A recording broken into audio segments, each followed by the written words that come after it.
Sí, ya corté los frenos. Relájate, amor, nos vemos mañana en su funeral. Será el accidente perfecto. Esas fueron las palabras que escuché al entrar a mi propia casa, y juro por la Virgen de Guadalupe que en ese instante sentí cómo mi sangre se convertía en hielo dentro de mis venas. Me quedé paralizada en el pasillo, con la mano todavía apoyada en la manija de la puerta de madera que acababa de abrir con tanto cuidado para no hacer ruido. Afuera el sol de la tarde bañaba las calles empedradas de Coyoacán con esa luz dorada y cálida típica de la Ciudad de México, pero adentro en mi sala hacía un frío sepulcral, el frío de la muerte. Yo había regresado 2 horas antes de mi consulta en la clínica del Seguro Social, porque el doctor Ramírez tuvo una emergencia familiar. Quería llegar temprano, tal vez preparar un poco de chocolate caliente para cuando llegara mi hijo Carlos, pero el destino o tal vez Dios mismo tenía otros planes para mí. Camila, mi nuera, no me escuchó entrar. Estaba en la sala dándome la espalda mirando hacia el jardín de bugambilias que yo cuidaba con tanto esmero, hablando por teléfono con esa voz fría, calculadora y burlona que jamás usaba cuando mi hijo estaba presente. No seas miedoso, nadie va a sospechar. Nada, continuó ella, soltando una risita que me revolvió el estómago. Es una mujer de 65 años, una vieja enfermera jubilada con un coche del año del caldo. La policía va a decir que fue una falla mecánica o que la senilidad le ganó y confundió el pedal. Para el lunes, tú y yo seremos millonarios. Sentí que mis piernas se volvían de gelatina. Mi corazón, ese corazón que había soportado ver morir pacientes en la sala de urgencias durante 40 años de servicio, ahora latía tan fuerte contra mis costillas que temí que Camila pudiera escuchar el eco de mis latidos. Quise gritar. Quise entrar corriendo a la sala y agarrarla de esos cabellos rubios teñidos y preguntarle cómo se atrevía, cómo podía dormir bajo mi techo y comer de mi mesa mientras planeaba mi ejecución. Pero no grité, no corrí. Mis años de jefa de enfermeras tomaron el control. El instinto de supervivencia apagó el pánico y encendió una frialdad táctica que no sabía que aún poseía. Antes de continuar, te pido algo sencillo, casi un favor personal. Si esta historia toca tu corazón en algún momento, si sientes la injusticia arder en tu pecho, como me ardió a mí, suscríbete al canal. Aquí ningún dolor se cuenta en vano, y necesito testigos para lo que voy a hacer. Con una mano que temblaba como una hoja al viento, saqué mi celular del bolsillo de mi suéter. Mis dedos torpes casi tiran el aparato, pero logré desbloquearlo y activar la grabadora de voz. Di un paso vacilante hacia el marco de la puerta, apenas lo suficiente para que el micrófono captara mejor su veneno. Ya verifiqué la póliza de seguro esta mañana, decía Camila paseándose por mi sala con una copa de vino en la mano, mi vino, el que guardaba para ocasiones especiales. 1 millón de pesos, mi amor. 1 millón limpiecito. Con eso pagamos todas las deudas, nos largamos de este país de cuarta y dejamos a Carlos llorando a su mamita muerta. Es el plan maestro. La vieja ni siquiera se imagina que mañana, cuando baje por la pendiente de Santa Fe, su coche se va a convertir en un ataúd de metal. Ataúd de metal. La imagen me golpeó con la fuerza de un tráiler. Me vi a mí misma destrozada entre los fierros retorcidos de mi sedán, mientras ella, la mujer a la que recibí como a una hija, fingía llorar en mi velorio, vestida de negro riguroso. La bilis me subió a la garganta. No era solo odio lo que sentía, era una decepción tan profunda que amenazaba con ahogarme. Retrocedí en silencio, paso a paso, pisando con cuidado las baldosas que yo misma había limpiado tantas veces. Cada crujido del suelo de madera sonaba en mi cabeza como un disparo, pero Camila estaba tan embriagada con su propia maldad que no notó nada. Salí por la misma puerta por donde había entrado y la cerré con una suavidad que requirió toda mi concentración. El aire de la calle me golpeó la cara, pero no pude respirar. Caminé hacia mi coche, el mismo coche que supuestamente debía matarme mañana, estacionado en la acera. Mis movimientos eran mecánicos como los de un zombi. Abrí la puerta del conductor y me senté agarrando el volante con tanta fuerza que mis nudillos se pusieron blancos. Mi mente funcionaba a una velocidad sobrenatural, conectando puntos que antes parecían insignificantes y que ahora formaban un mapa del terror. La confesión de Camila encajaba con una claridad aterrorizante con los eventos de la última semana. Recordé el comentario casual de esta mañana mientras desayunábamos chilaquiles, suegrita. Va a usar su coche mañana, debería ir a visitar a su comadre a Cuernavaca, hace mucho que no sale a carretera, le haría bien airearse. Recordé la insistencia de ayer para que yo le prestara las llaves porque su camioneta estaba en el taller y necesitaba mover unas cajas pesadas. Todo había sido una preparación. La amabilidad repentina, la insistencia en que saliera de viaje, las preguntas sobre si mis frenos chillaban últimamente. Todo era parte de una coreografía macabra diseñada para terminar con mi vida en una curva peligrosa. Giré la llave en el encendido. El motor rugió un sonido familiar que ahora me parecía una amenaza. Sabía que no podía quedarme allí. Si Camila salía y me veía, sabría que escuché todo. Tenía que moverme. Pero, ¿cómo conducir un coche que sabes que está saboteado? El terror me paralizó por un segundo. Si piso el freno y no responde, si me mato aquí mismo en la esquina, pensé. Pero la voz de Camila resonó en mi memoria, está hecho de un modo que funciona un rato, pero cuando pise a fondo, fallará. Tenía un margen. Un margen pequeño y peligroso, pero existía. Arranqué con el corazón en la boca, conduciendo a 20 kilómetros por hora, pegada a la banqueta, con la mano lista para tirar del freno de mano si era necesario. Avancé 2 cuadras eternas, sudando frío, hasta que encontré un lugar seguro detrás de la iglesia de San Juan Bautista. Apagué el motor y por primera vez en horas dejé salir el aire de mis pulmones en un sollozo seco y doloroso. No lloré por miedo a morir. Lloré porque el niño que crié mi Carlos, mi único hijo, dormía todas las noches con un monstruo y no tenía ni la menor idea. Lloré porque me di cuenta de que para Camila yo no era una persona, no era la abuela de sus futuros hijos, no era la madre de su esposo. Yo era simplemente un obstáculo de carne y hueso entre ella y un cheque de 1 millón de pesos. Y lo peor de todo, lo que más me dolía, era saber que mi hijo estaba tan ciego, tan manipulado, que si yo llegaba ahora mismo y le contaba todo sin pruebas, él la defendería a ella. Me llamaría loca, me diría que estoy senil tal como ella planeaba. No dije en voz alta dentro del coche limpiándome las lágrimas con rabia. No voy a ser la víctima.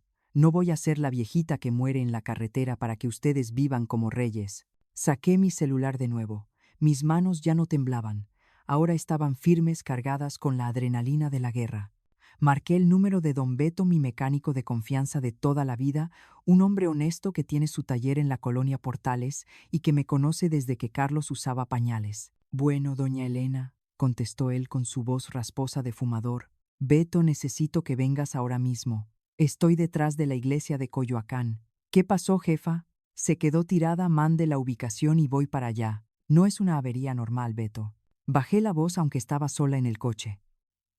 Hubo un silencio al otro lado de la línea. Don Beto me conoce. Sabe que soy una mujer seria, que no juego con estas cosas. Voy volando, doña Elena. Deme 15 minutos. Colgué y me quedé mirando el espejo retrovisor. Mis ojos, esos ojos cansados, rodeados de arrugas, me devolvieron una mirada que no reconocía. Ya no era la mirada dulce de la abuela que hace mole los domingos. Era la mirada de una loba acorralada. Mientras esperaba, revisé la grabación en mi teléfono. La voz de Camila sonaba nítida, cruel, inhumana. Mañana se muere la vieja. Volví a escuchar esa frase una y otra vez, dejando que cada sílaba se grabara en mi alma como un hierro caliente. Necesitaba ese dolor. Necesitaba que ese odio me sostuviera porque lo que estaba a punto de hacer iba a destruir el corazón de mi hijo y necesitaba ser fuerte para recoger los pedazos después. Pensé en Sonia, o mejor dicho, doña Patricia, la madre de Camila. Esa mujer estirada de Polanco que siempre me miraba por encima del hombro, criticando mis vestidos sencillos y mi falta de apellido compuesto. Mi hija merece lo mejor, me dijo el día de la boda. Bueno, doña Patricia, pensé. Con una sonrisa amarga que no llegó a mis labios, hoy vas a recibir una entrega especial. Vas a ver exactamente qué clase de lo mejor criaste. 15 minutos después, la camioneta destartalada de don Beto se detuvo frente a mí. Él bajó con su overol manchado de grasa, con la preocupación pintada en el rostro. Doña Elena me está asustando. ¿Qué pasa? Salí del coche y lo miré fijamente. Beto, quiero que te metas debajo de mi coche. Alguien cortó los frenos. Quiero que lo encuentres, quiero que me digas exactamente cómo lo hicieron y quiero que lo grabes todo en video. Beto se puso pálido bajo la grasa de su cara. Alguien. ¿Quién querría hacerle daño a usted, doña Elena, si usted es una santa? No soy una santa, Beto. Soy una mujer con un seguro de vida muy jugoso y una nuera con muchas deudas. Beto no dijo más. Se persignó rápidamente, sacó su camilla y se deslizó bajo el chasis de mi coche. Los minutos que pasaron fueron eternos. Escuchaba el sonido metálico de sus herramientas, sus murmullos de incredulidad. El tráfico de la avenida Miguel Ángel de Quevedo sonaba a lo lejos indiferente a mi tragedia. La gente pasaba caminando, riendo, comiendo helados, sin saber que a pocos metros se estaba confirmando un intento de matricidio. Finalmente Beto salió de debajo del coche. Se limpió las manos en un trapo sucio, se puso de pie y me miró. Su expresión era sombría, cargada de una furia contenida. Doña Elena, su voz temblaba de rabia. Tiene usted razón. La línea de freno fue cortada con una cegueta fina. No fue un corte completo, fue una incisión a la mitad. Está calculado para que aguante la presión normal de la ciudad, pero en el momento en que usted agarre carretera o una bajada pronunciada y pise a fondo, la línea va a reventar. Se iba a quedar sin frenos a 100 kilómetros por hora. Sentí un escalofrío recorrer mi espalda. La confirmación técnica era mucho peor que la sospecha. Era real. Era un acto de ingeniería maligna. Es un trabajo sucio pero inteligente, continuó Beto, mostrándome el video en su celular. Si usted se mataba, cualquier perito perezoso hubiera dicho que fue desgaste por falta de mantenimiento. Pero yo lo vi. Las marcas de la sierra están frescas. El metal brilla. Esto lo hicieron ayer o hoy. Ayer, dije yo con la voz dura como el acero. Ayer tuvo mi coche toda la tarde. Doña Elena, esto es tentativa de homicidio. Tenemos que ir al Ministerio Público ahora mismo. Voy con usted, yo declaro. No podemos dejar que esa persona se salga con la suya. Negué con la cabeza lentamente. La ira caliente se había enfriado y solidificado en un plan cristalino. Vamos a ir a la policía, Beto. Te lo prometo.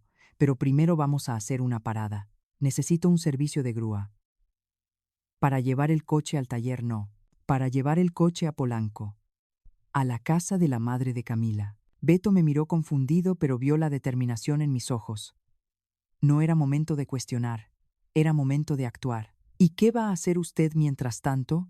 Yo voy a llamar a la policía, dije sacando de nuevo mi teléfono, y luego voy a regresar a mi casa. Voy a sentarme en mi sillón, voy a esperar a que llegue mi hijo, y voy a ver la cara de Camila cuando se dé cuenta de que su accidente perfecto se ha convertido en su peor pesadilla. 2 horas.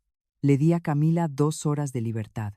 2 horas para que siguiera bebiendo mi vino, creyéndose la dueña del mundo, planeando sus vacaciones en Europa con mi dinero de sangre, 2 horas antes de que su cielo se cayera a pedazos. Mientras veía a Beto llamar a la grúa, sentí una extraña calma. No era paz, era la calma del ojo del huracán.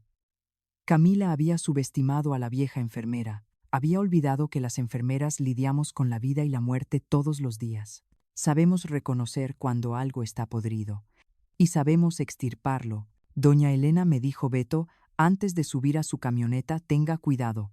Esa mujer es peligrosa, lo sé, Beto, pero ella no sabe con quién se metió. Creyó que estaba cazando a una oveja vieja, pero acaba de despertar a la loba.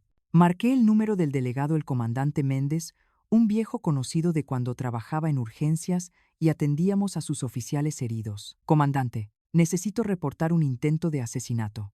Tengo pruebas, tengo confesión y tengo el arma. Sí, soy yo la víctima.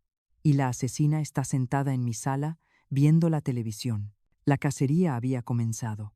Para entender cómo llegué a este punto, parada en una esquina de Coyoacán, esperando que una patrulla se llevara a la mujer de mi hijo, necesito regresar el reloj. Necesito volver 5 años atrás, al día exacto en que mi vida, esa vida tranquila y digna, que construí con turnos dobles de enfermería y noches sin dormir, comenzó a desmoronarse sin que yo me diera cuenta.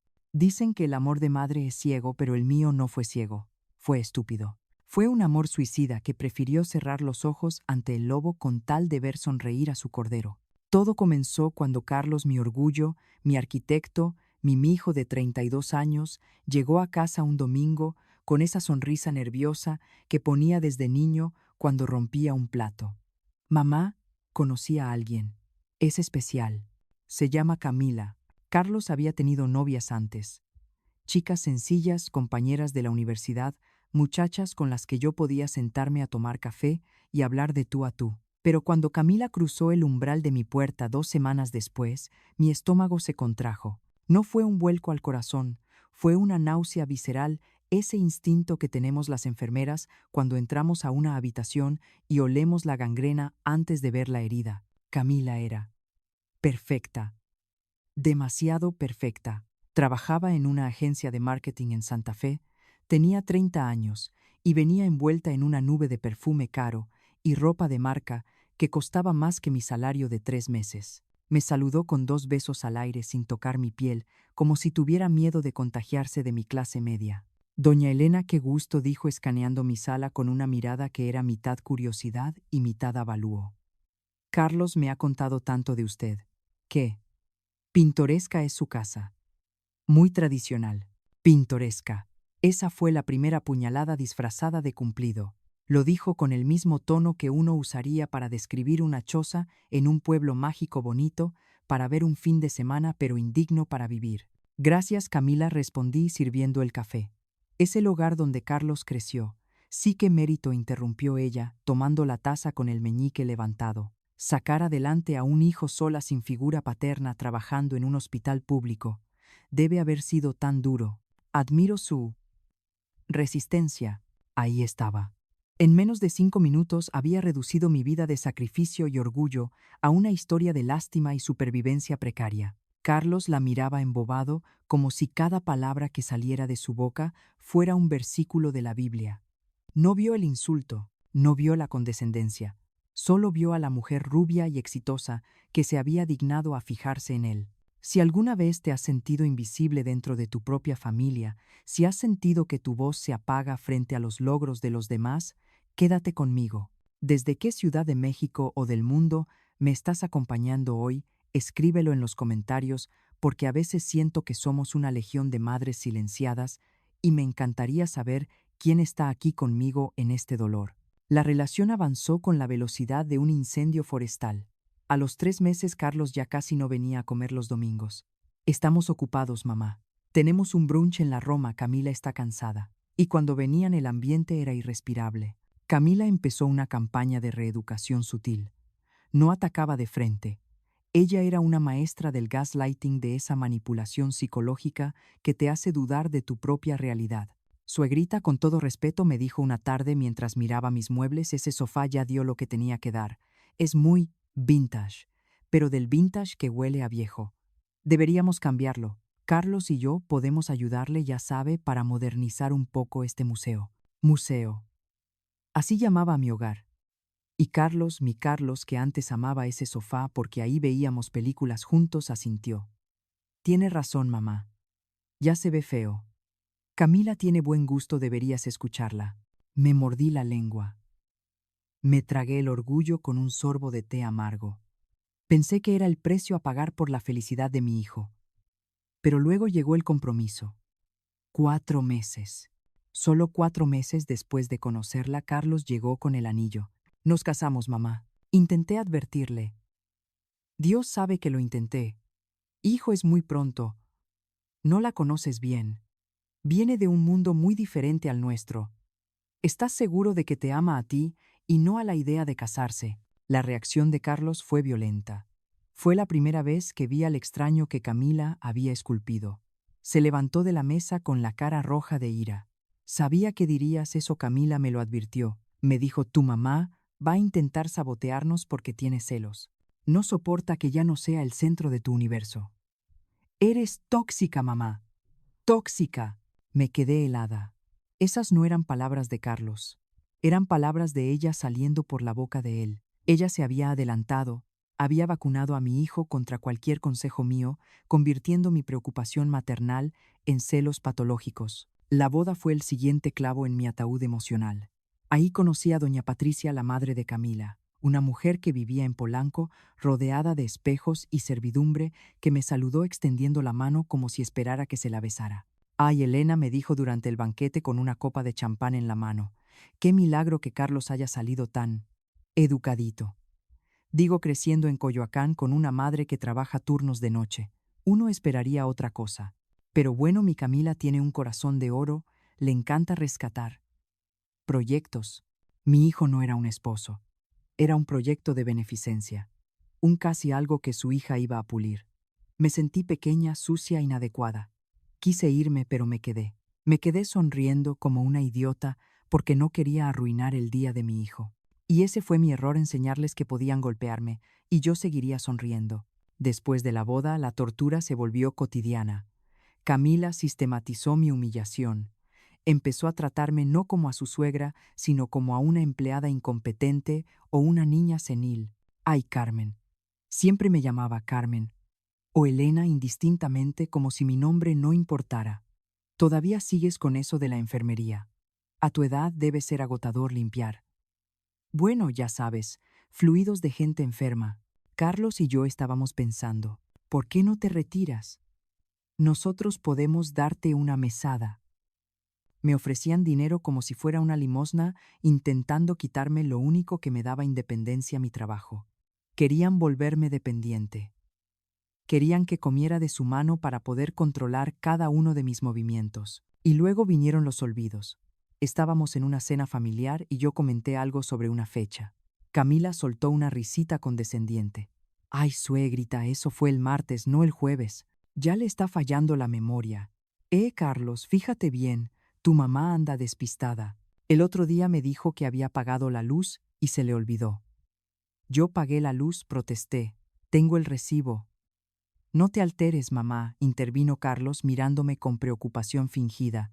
Camila solo dice que te cuides. Últimamente estás muy dispersa. No estaba dispersa. Estaba siendo víctima de una campaña de desprestigio dentro de mi propia familia. Camila escondía mis llaves y luego decía, «¿Ves, las perdiste otra vez?» Cambiaba las horas de las citas médicas en el calendario compartido y luego decía, «Ay, Elena, qué irresponsable faltaste al doctor». Poco a poco, ladrillo a ladrillo, construyó una narrativa. Elena está vieja. Elena está loca. Elena no puede cuidarse sola. Elena es una carga. Y Carlos se lo tragó todo. Dejó de pedirme consejos. Dejó de contarme sus problemas. Empezó a tratarme con una paciencia exasperada como se trata a un niño berrinchudo. «Mamá, por favor, no empieces con tus dramas». «Mamá, ya te explicamos eso 3 veces». «Mamá, si sigues así, vamos a tener que buscarte ayuda profesional». Ayuda profesional. Esa era la amenaza velada, el asilo, la residencia. Camila quería sacarme de mi casa, de mi vida, de la mente de su esposo. Me dolía el alma. Lloraba por las noches abrazada a la almohada, preguntándome qué había hecho mal. Lo amé demasiado. Lo malcrié. ¿Por qué mi hijo, el que juró protegerme cuando murió su padre, ahora permitía que una extraña me pisoteara la dignidad en mi propia mesa? Pero lo que yo no sabía, lo que mi corazón herido no alcanzaba a ver, era que todo esto no era solo crueldad gratuita. No era solo que Camila fuera una fresa insoportable o una nuera malvada. No, todo esto tenía un propósito. La humillación, el aislamiento, la etiqueta de senil. Todo era el cimiento para lo que vendría después. Si convences a todo el mundo de que la vieja está loca y enferma, nadie se sorprende cuando la vieja tiene un accidente fatal por confundir los pedales. Camila no estaba siendo mala nuera. Estaba preparando el escenario de un crimen. Estaba deshumanizándome ante los ojos de su esposo y de la sociedad para que mi muerte fuera solo una estadística triste y no una tragedia sospechosa. Recuerdo la última Navidad. Yo había cocinado romeritos y bacalao, mis especialidades. Camila llegó, probó una cucharada y hizo una mueca de asco. Uf, esto tiene demasiada grasa. Carlos, no comas mucho, te va a subir el colesterol. Mi mamá encargó sushi vegano, mejor comemos eso. Y Carlos, mi Carlos, empujó el plato que yo había tardado 2 días en preparar y se puso a comer arroz frío de una caja de plástico. Perdón, ma, es que me cae pesado. En ese momento algo se rompió dentro de mí. No fue el corazón, eso ya estaba hecho polvo. Fue la esperanza. Entendí que había perdido a mi hijo. Lo que no sabía era que estaba a punto de perder la vida. Ahora, sentada en mi coche con el informe de los frenos rotos en la mano, veo esos 5 años con una claridad que quema. Cada insulto fue un ensayo. Cada desprecio fue un entrenamiento. Camila me estaba matando lentamente por dentro mucho antes de decidir matarme por fuera. Primero asesinó mi espíritu, mi autoridad, mi maternidad. Y ahora que ya no soy nadie, ahora que soy solo un estorbo vintage, decidió que era hora de desechar el cuerpo. Pero cometió un error, un solo error en su plan perfecto. Se olvidó de que antes de ser vieja fui enfermera. Se olvidó de que he visto a la muerte a los ojos 1000 veces y nunca he parpadeado. Y sobre todo se olvidó de que una madre herida puede llorar mares, pero una madre traicionada incendia el mundo. Sentada dentro de mi coche escondida detrás de la iglesia de San Juan Bautista, con el informe de los frenos rotos, quemándome las manos, una verdad aún más dolorosa que el intento de asesinato me golpeó de lleno. Camila no solo quería matar mi cuerpo, llevaba 2 años matando mi mente. Lo que yo creí que eran despistes propios de la edad, lo que Carlos llamaba con lástima el paso del tiempo, no era vejez. Era una tortura psicológica meticulosamente orquestada. Era lo que los psicólogos llaman gaslighting, pero que en mi pueblo simplemente llamaríamos maldad pura, destilada en gotas de veneno diario. Ahora, con la venda de los ojos arrancada brutalmente, los recuerdos de mi supuesta demencia regresaron, pero esta vez con la claridad de un bisturí. Recuerdo el incidente de las llaves hace unos 6 meses. Yo siempre religiosamente dejaba mis llaves en el cuenco de cerámica azul junto a la entrada. Es un hábito de 40 años. Un domingo Carlos y Camila vinieron a comer. Cuando se iban busqué mis llaves para abrir el portón.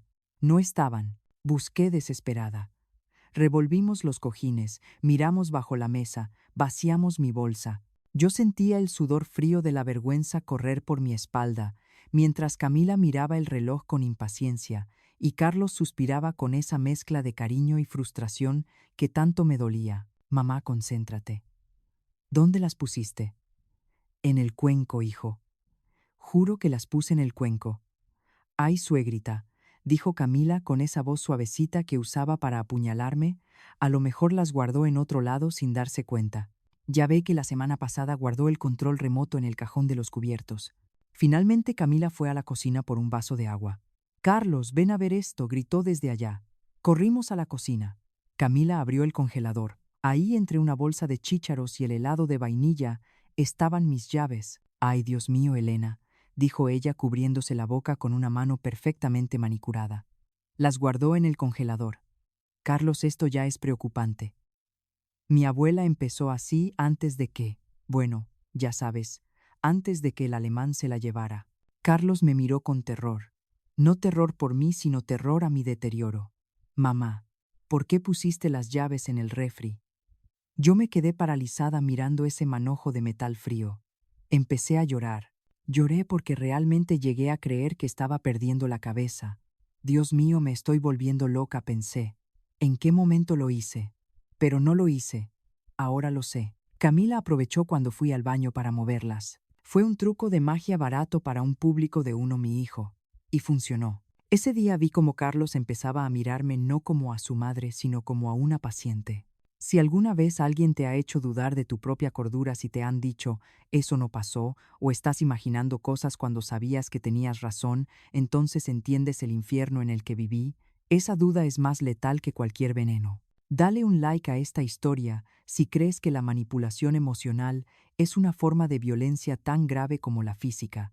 Necesito saber que no soy la única que ha sobrevivido a esto. Pero las llaves fueron solo el principio. La crueldad escaló. Hubo una tarde hace 3 meses que debía ir al cardiólogo para mi revisión anual. Es una cita importante, no se puede faltar. Camila se ofreció a venir a hacerme compañía antes de irnos. Para que no estés solita, suegrita, dijo. Me preparó un té. Es una mezcla especial de hierbas relajantes que me dio mi naturista para que no se ponga nerviosa con el doctor. El té tenía un sabor extraño, un poco amargo, como a medicina molida, pero ella insistió en que era valeriana orgánica. Me lo tomé. Lo siguiente que recuerdo es despertar en mi sofá con la habitación a oscuras y el teléfono sonando como loco. Eran las 8 de la noche. Había dormido 6 horas seguidas. Tenía la cabeza pesada, la boca pastosa y una confusión terrible. Contesté el teléfono. Era Carlos furioso. Mamá, ¿dónde estás? El doctor Martínez me llamó. Lo dejaste plantado, hijo. Yo. Me quedé dormida. Dormida. Eran las 4 de la tarde. Mamá es el corazón. No puedes ser tan irresponsable. Camila tenía razón, ya no puedes gestionar tu agenda sola. Cuando le pregunté a Camila por el té, ella me miró con ojos de inocencia absoluta. El té, pero, si era manzanilla, Elena. A lo mejor usted se tomó sus pastillas para dormir por error en lugar de las vitaminas. Suele pasar cuando uno ya no coordina bien. Me drogó. Esa mujer entró a mi casa, me drogó con algún sedante, me vio desmayarme en el sofá y se fue silenciosamente dejándome allí vulnerable solo para probar un punto: que Elena ya no servía, que Elena era un peligro para sí misma. Y esa narrativa del peligro fue lo que preparó el terreno para los frenos. Empezó a decir que le daba miedo subirse a mi coche. Carlos, el otro día tu mamá casi atropella a un perro. Ni lo vio. Carlos, tu mamá se pasó un alto en Miguel Ángel de Quevedo. Me dio un pánico horrible. Amor, creo que no deberíamos dejarla manejar tanto. Es un peligro público. Imagínate si mata a alguien. Nos demandarían y perderíamos todo. Mentiras. Todas mentiras. Yo manejo despacio, sí, pero manejo mejor que ella, que vive pegada al celular mientras conduce. Pero Carlos, bombardeado por estas historias de terror y evidencias como las llaves en el congelador, empezó a creerlo. Hace un mes tuvimos la conversación que casi me destroza. Vino a verme solo, se sentó en ese mismo sofá donde me drogaron y me tomó las manos. Mamá, Camila y yo hemos estado hablando. Estamos preocupados. ¿Preocupados por qué?, pregunté, aunque ya sentía el frío en la nuca. Por tu seguridad. Por tu cabeza. Creemos que esta casa es muy grande para ti. Hay muchas escaleras.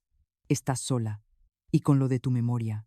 Mi memoria está bien, Carlos. No, mamá, no lo está. Me cortó con un tono de voz que no admitía réplica. Olvidas cosas. Pierdes cosas. Te duermes a deshoras.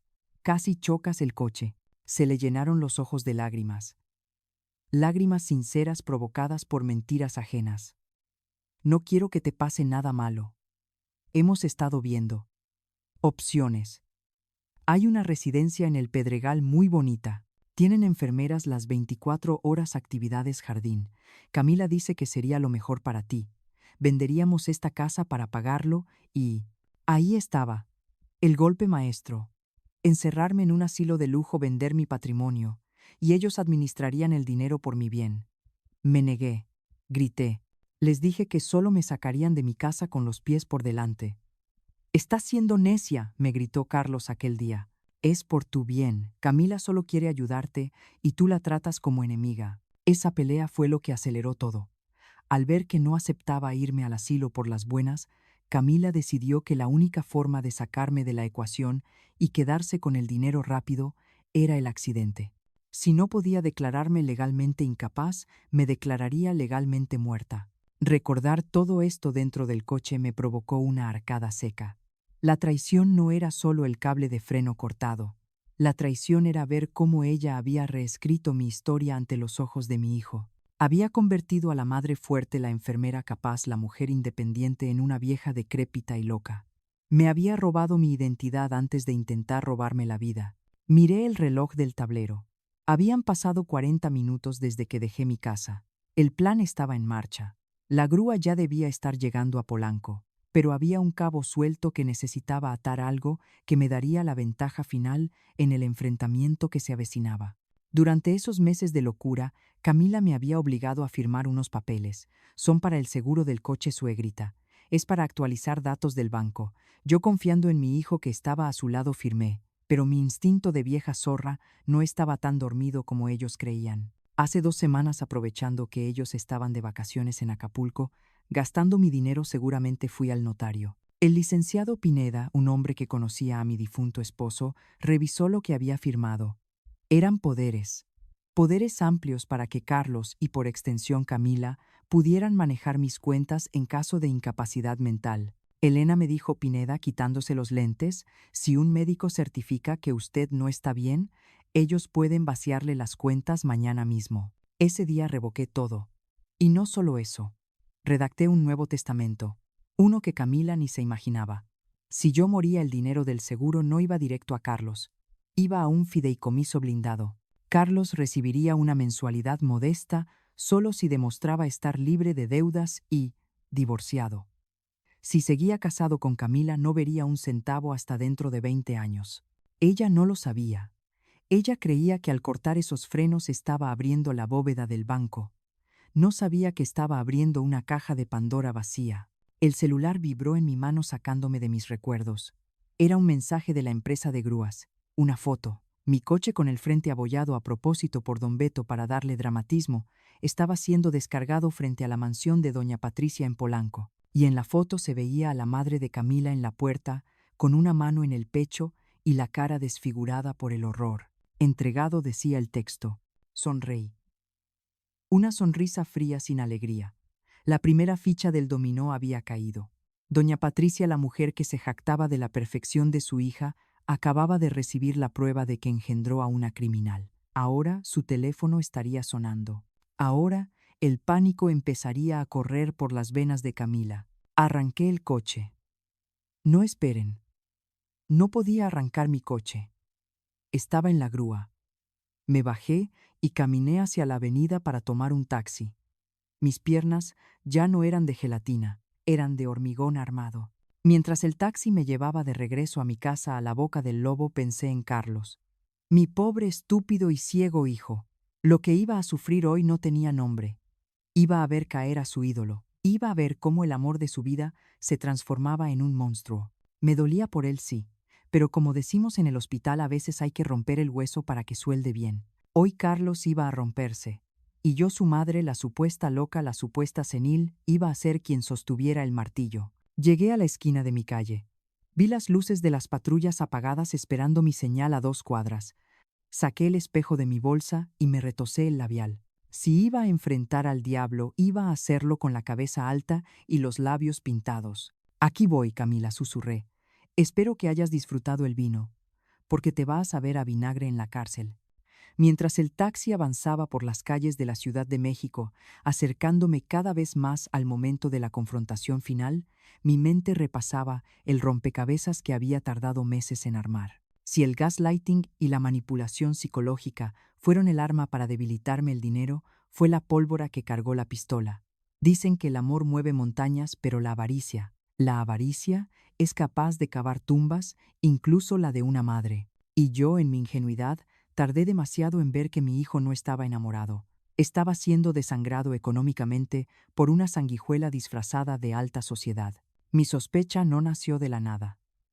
Nació de un número, de una cifra específica y de la vergüenza en la mirada de mi hijo. Sucedió hace 3 meses, un martes por la noche. Carlos llegó a mi casa sin avisar, con los hombros caídos y esa palidez verduzca de quien no ha dormido en semanas. Se sentó en la cocina, rechazó el café y sin mirarme a los ojos soltó la bomba. Sentí un golpe en el pecho. Carlos, mi hijo, el arquitecto orgulloso que siempre se jactaba de su independencia financiera, el hombre que me había dicho que yo no entendía de finanzas modernas, estaba mendigando dinero. 50,000 pesos, hijo, pregunté, tratando de que mi voz no temblara. ¿Para qué? ¿Pasó algo con la casa? ¿Estás enfermo? No. Es solo un problema de flujo de caja, mintió, y lo supe porque se rascó la oreja izquierda, un tic que tiene desde niño cuando oculta algo. Es que a Camila le retrasaron el bono de su ascenso. Ya sabes cómo son las multinacionales. En cuanto le depositen te lo devuelvo. Es solo para pagar la tarjeta de crédito antes de que corten la fecha. El bono de su ascenso. Esa frase me resonó como una campana falsa. Camila se pasaba la vida presumiendo de su éxito, de sus bonos, de sus viajes de negocios. Si era tan exitosa, ¿por qué su marido tenía que venir a pedirle dinero a su madre jubilada para pagar una tarjeta de crédito? Carlos, le dije, poniendo mi mano sobre la suya. Si Camila gana tan bien como dice, ¿por qué están tan ahorcados él? Retiró su mano bruscamente, como si mi tacto le quemara. Ya vas a empezar, explotó con una agresividad defensiva que me asustó. Vengo a pedirte un favor, no una auditoría. Si no quieres ayudarme, dímelo y ya. No me humilles. Camila trabaja durísimo. Ok. Solo es una mala racha. Olvídalo. Me voy. Se fue azotando la puerta, dejándome con la palabra en la boca y una certeza helada en el estómago. Mi hijo estaba en problemas graves. Y Camila, La supuesta ejecutiva estrella estaba en el centro del desastre. Esa noche no dormí. Mi instinto de madre me gritaba que había gato encerrado. Así que hice lo que cualquier madre desesperada y con recursos limitados haría: decidí investigar. No iba a dejar que hundieran a mi hijo. Al día siguiente llamé a don Rogelio, un viejo amigo de mi difunto esposo. Rogelio es un contador forense jubilado, un hombre que ha visto más fraudes que misas. Le di los pocos datos que tenía. Sabía que Carlos, en su intento de modernizarme las finanzas hace un año, había vinculado algunas de sus cuentas con las mías por si acaso. Nunca las toqué, pero tenía acceso a los movimientos. Rogelio, necesito saber qué está pasando. Carlos me pidió dinero. Dice que es por un retraso en el pago de Camila. Quiero saber si es verdad. Déjame ver qué encuentro, Elena. Dame 2 días. Fueron los 2 días más largos de mi vida. Cuando Rogelio me llamó para que fuera a su despacho, su tono de voz era fúnebre. Me senté frente a su escritorio de caoba, y él me extendió una carpeta con una mirada de lástima que me dolió más que cualquier insulto. Prepárate, Elena, me dijo. Lo que vas a ver no te va a gustar. Tu nuera no está esperando ningún bono. ¿Cómo?, pregunté sintiendo un nudo en la garganta. No la ascendieron. No solo no la ascendieron, la despidieron hace 8 meses. El mundo se detuvo. Camila, la mujer que salía todas las mañanas de su casa en Condesa, vestida de sastre impecable, la que decía: tengo una junta importante, la que regresaba quejándose del estrés de la oficina, llevaba 8 meses desempleada. La corrieron por uso indebido de fondos de la empresa, continuó Rogelio señalando un documento. Gastos personales cargados a la cuenta corporativa. Viajes, spas, ropa. No la demandaron para evitar el escándalo, pero la echaron a la calle sin liquidación. Sentí que me faltaba el aire. Mi hijo estaba viviendo una mentira. Pero, si no trabaja, ¿de dónde saca el dinero para su estilo de vida?, pregunté, aunque ya temía la respuesta. Rogelio suspiró y abrió otra página del informe, de Carlos. Y del crédito. Elena, tu hijo está pagando todo. La hipoteca de la casa en la Condesa, que por cierto está a 2 meses del embargo. Las tarjetas de crédito de ella que están topadas, los viajes de fin de semana que suben a Instagram. Todo sale de préstamos que Carlos está pidiendo a diestra y siniestra. Miré los números rojos. La deuda total ascendía a más de 2 millones de pesos. 2 millones. Mi hijo, mi arquitecto trabajador, estaba en la ruina técnica sosteniendo el castillo de naipes de una mujer que fingía ser millonaria mientras le robaba el futuro.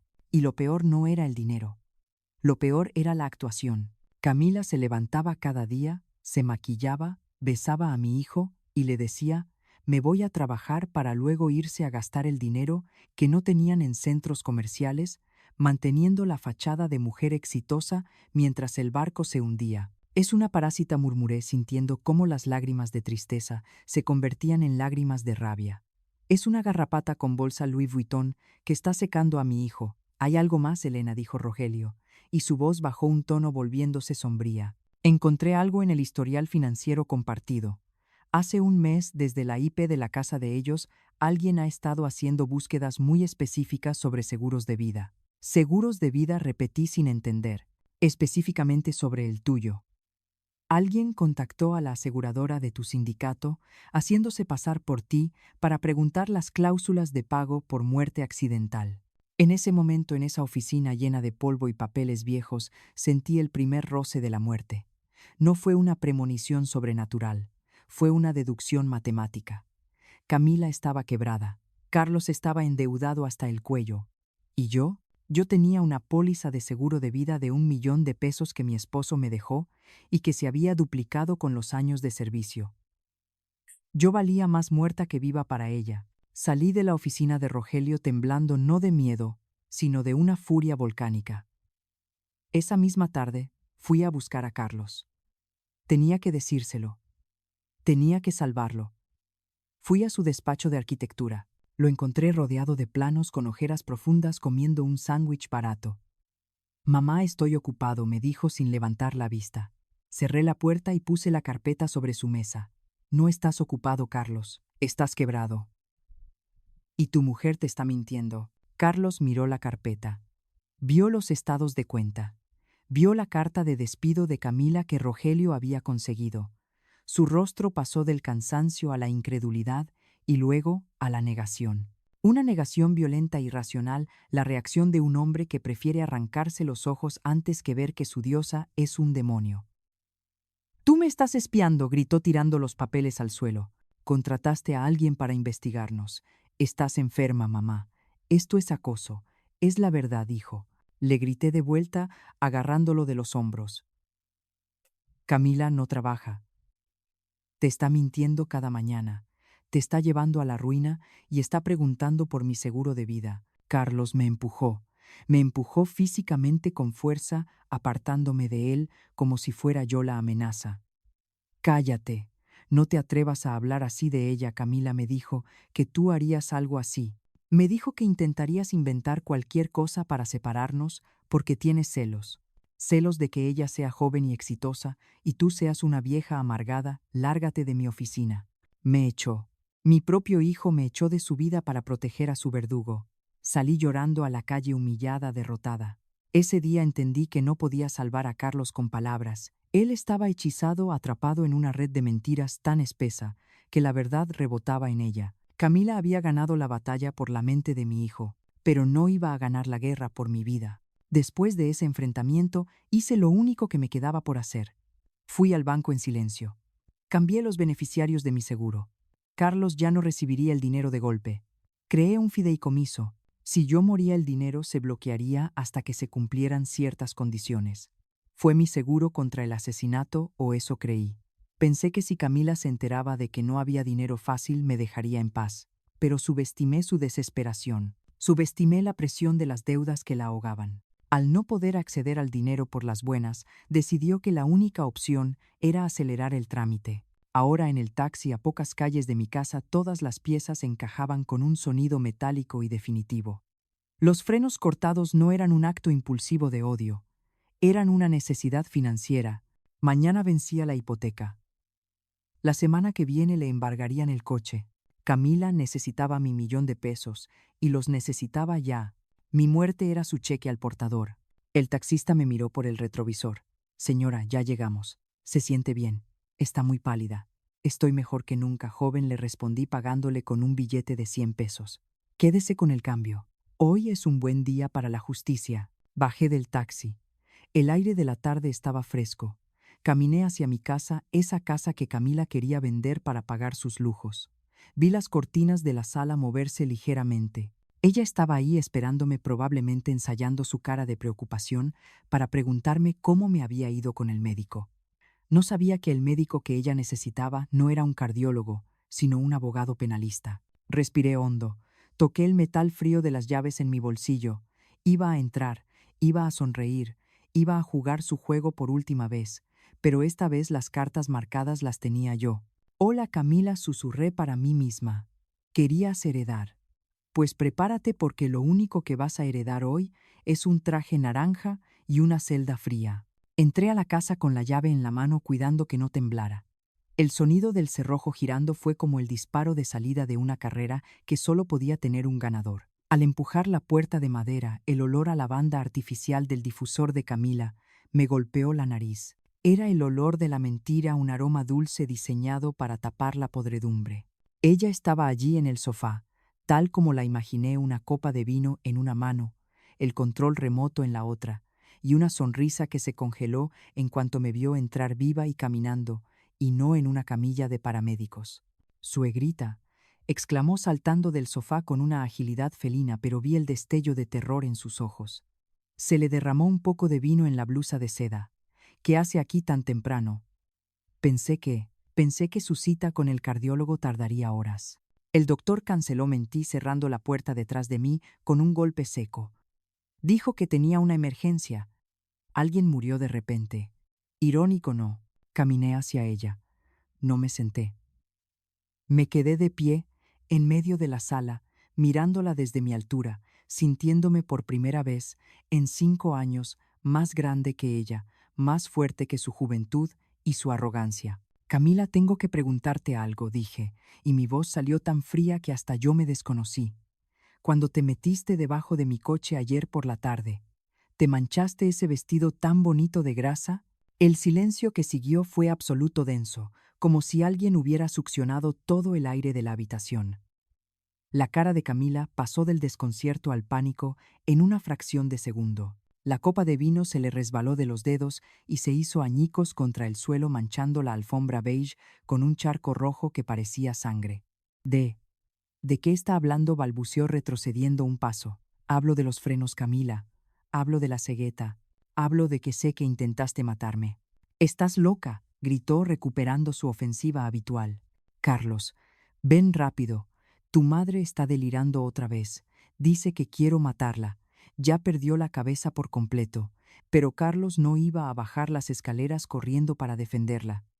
Carlos no estaba en la planta alta. Carlos no te escucha, Camila, dije con una calma aterradora. Pero ellos sí. Hice la señal. La puerta de la cocina y la puerta principal se abrieron simultáneamente. Entró el comandante Méndez con 2 oficiales uniformados y detrás de ellos entró Carlos. Mi hijo, pero no era el Carlos que ella conocía. Estaba pálido con los ojos rojos e hinchados, sosteniendo el teléfono donde yo le había enviado todas las pruebas hacía apenas una hora.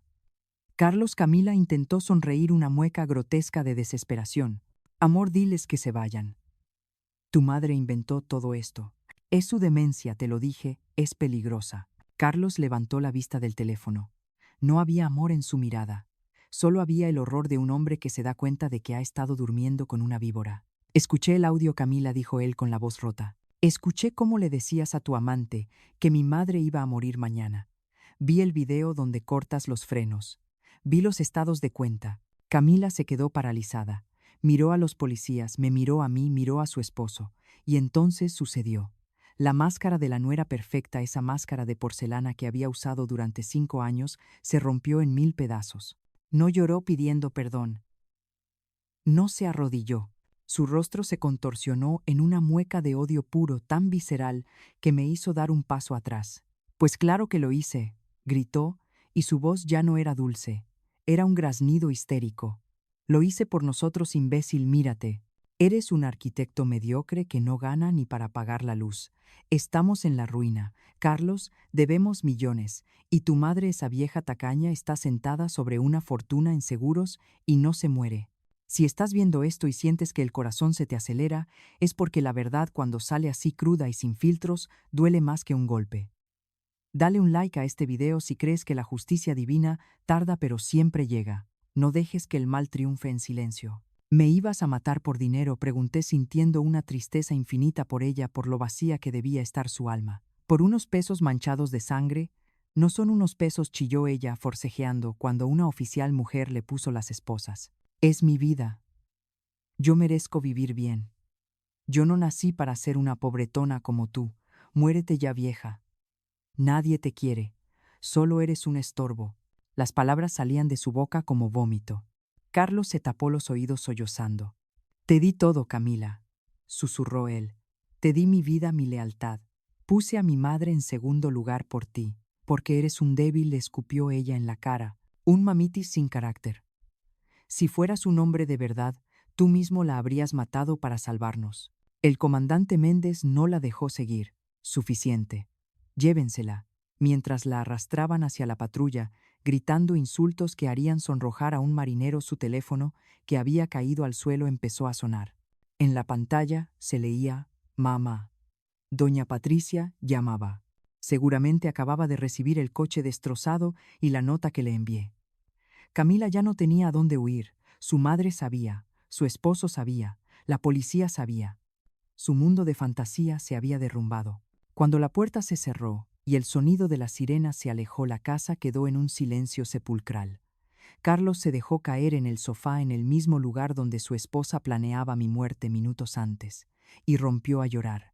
No era un llanto normal, era el aullido de un animal herido. Lloraba por la traición, por la vergüenza, por los 5 años perdidos.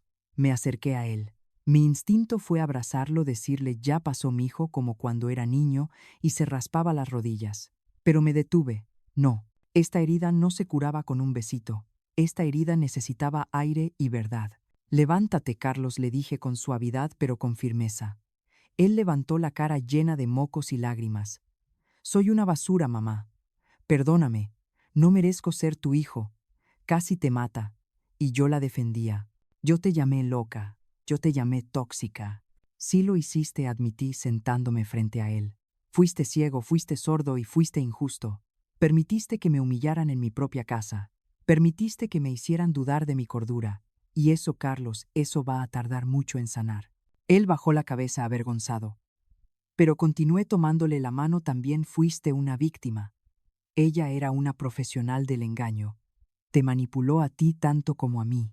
La diferencia es que yo tengo 65 años y he visto al diablo muchas veces. Tú apenas lo estás conociendo. ¿Qué voy a hacer ahora?, preguntó mirando a su alrededor como si la casa fuera desconocida. Debo 2 millones de pesos. Me van a quitar mi casa. Voy a ser el hazmerreír de todos. Un divorciado quebrado y engañado. Vas a hacer lo que hacen los Mendoza, le dije levantándole la barbilla para que me mirara a los ojos. Vas a trabajar. Vas a vender esa casa pretenciosa de la Condesa. Vas a pagar tus deudas peso por peso. Y vas a venir a comer los domingos a mi casa, no porque tengas que hacerlo, sino porque quieres recuperar a tu madre. Los meses siguientes fueron duros. No voy a mentirles diciendo que todo fue color de rosa. El juicio de Camila fue un circo. Intentó alegar locura, intentó culpar a su amante, quien por cierto huyó en cuanto supo del arresto, pero las pruebas eran irrefutables. Le dieron 15 años. Doña Patricia, su madre, ni siquiera fue a las audiencias. La vergüenza social fue más fuerte que su amor maternal. Carlos perdió su casa, perdió su coche, tuvo que mudarse a un departamento pequeño cerca de la universidad, pero ganó algo más valioso, ganó humildad y ganó la verdad. Poco a poco empezamos a reconstruir nuestra relación. No volvimos a ser los mismos. La inocencia se había perdido para siempre. Ahora nuestras conversaciones eran más reales, más honestas. Ya no había secretos. Él aprendió a pedir perdón con acciones, no con palabras. Yo aprendí a poner límites y a no callarme nunca más cuando algo me huele mal. Hoy, un año después, estoy sentada en mi jardín. Mis frenos están nuevos. Mi corazón tiene cicatrices, pero late fuerte. Carlos vendrá a comer hoy. Ha traído a una amiga, una chica sencilla, arquitecta como él. No sé si será algo serio, pero esta vez mis ojos están bien abiertos. Y los de él también. La vida me enseñó, de la manera más cruel posible, que la sangre no te garantiza lealtad y que a veces el enemigo duerme en la habitación de al lado. Pero también me enseñó que soy más fuerte de lo que creía. No soy una viejita indefensa, soy una sobreviviente. Y mientras tenga voz seguiré contando mi historia para que ninguna otra madre tenga que dudar de su cordura solo porque alguien quiere apagar su luz. Si esta historia te hizo reflexionar, si te hizo pensar en alguien de tu familia, o simplemente te dio el coraje para enfrentar una verdad dolorosa, comparte en los comentarios lo que despertó en ti. ¿Perdonarías una traición así? Aquí cada silencio merece ser escuchado y cada experiencia cuenta. Gracias por acompañarme en este viaje al infierno y de regreso. Recuerden, la intuición de una madre es el sistema de seguridad más avanzado del mundo. Nunca la ignoren. Y sobre todo, nunca dejen que nadie, por muy joven o moderno que sea, les haga sentir que su tiempo ya pasó. Mientras estemos vivos, seguimos escribiendo nuestra historia. Hasta la próxima. El martes amaneció con un cielo gris plomizo sobre la Ciudad de México, como si el mismo firmamento supiera que ese día se iba a cometer un pecado mortal bajo su techo. Yo me levanté con el estómago revuelto, una sensación de náusea que no tenía nada que ver con mi presión arterial y todo que ver con la certeza de que mi nuera, esa mujer que dormía en la habitación de invitados, porque supuestamente Carlos roncaba mucho, estaba a punto de hacer su jugada maestra. Después de descubrir el desastre financiero y su interés morboso en mi seguro de vida, yo ya no dormía, yo velaba. Me había convertido en un fantasma en mi propia casa, observando, escuchando, esperando el golpe. Y el golpe llegó a las 9 de la mañana, disfrazado de favor caritativo y con una sonrisa de tiburón. Estaba yo en la cocina terminando de lavar los platos del desayuno cuando Camila entró. Llevaba puesto un conjunto deportivo de marca, de esos que cuestan lo que una enfermera gana en un mes, y sostenía las llaves de su camioneta con un gesto de fastidio teatral. «Ay, suegrita», dijo soltando un suspiro exagerado que llenó la cocina de su perfume dulzón. No me lo va a creer. Mi camioneta amaneció muerta. Creo que es la batería o el alternador, ya sabe cómo son estos coches alemanes muy bonitos pero delicados. Y tengo un problema enorme. Me sequé las manos en el delantal sintiendo cómo se me tensaban los músculos del cuello. Sabía que venía la estocada. ¿Qué pasa, Camila?, pregunté manteniendo mi voz neutral, escondiendo el temblor de mis manos. Es que prometí llevar unas cajas de ropa y juguetes a un orfanato en Iztapalapa. Ya sabe que soy muy altruista. Sonrió y sus dientes blancos brillaron como cuchillos. Y no puedo quedarles mal a los niños. ¿Cree que podría prestarme su coche? Solo por unas horas. Prometo tratárselo con cariño, aunque con todo respeto, esa carcacha suya ya debería estar en el deshuesadero. Es un peligro andante, igual que usted al volante. Ahí estaba el primer gancho, el insulto envuelto en celofán. Me pedía un favor mientras me escupía en la cara llamando basura a mi patrimonio y peligrosa a mi persona. Carcacha dijo. Mi coche estaba impecable, mantenido por don Beto religiosamente, pero ella necesitaba denigrarlo para justificar lo que iba a pasar después. Si el coche es una carcacha, es normal que los frenos fallen, ¿verdad? Es normal que la viejita se mate en una curva. Tómalo, dije, descolgando las llaves del gancho junto a la puerta. El metal se sentía frío y pesado en mi palma, como si estuviera sosteniendo una granada sin seguro. Pero ten cuidado, Camila. Los frenos andan un poco raros. No quiero que te pase nada, todavía. Ay, Elena, no se preocupe. Me arrebató las llaves con sus uñas de gel. Yo sí sé manejar, no como otras que confunden el freno con el acelerador por la edad. Regresó en un rato. Ay, gracias por cooperar con mi buena obra. La vi salir pavoneándose hacia la cochera. En cuanto escuché el motor de mi coche arrancar y alejarse por la calle, corrí. No al teléfono, no a la puerta. Corrí hacia la casa de al lado. Don Julio, mi vecino, un hombre jubilado del ejército, que pasaba sus días vigilando la calle con un sistema de cámaras que envidiaría el Pentágono, era mi única esperanza de ver lo que mis ojos no podían. Le había advertido un día antes que sospechaba que me robaban gasolina. Una mentira piadosa. Necesitaba acceso a sus grabaciones. Don Julio, buenos días, dije entrando a su estudio con el corazón en la boca. Está grabando la cámara que da a mi entrada siempre doña Elena. Don Julio señaló el monitor. No se me escapa ni una mosca. ¿Qué busca? Quiero ver si regresa. Creo que olvidé cerrar el portón bien. Nos sentamos a esperar. Fue la hora más larga de mi vida. Cada minuto era un siglo de ansiedad. Yo sabía que Camila no iba a ningún orfanato. Sabía que no había niños esperando juguetes. Ella necesitaba un lugar tranquilo, privado y cerca para hacer el trabajo sucio. Y no me equivoqué.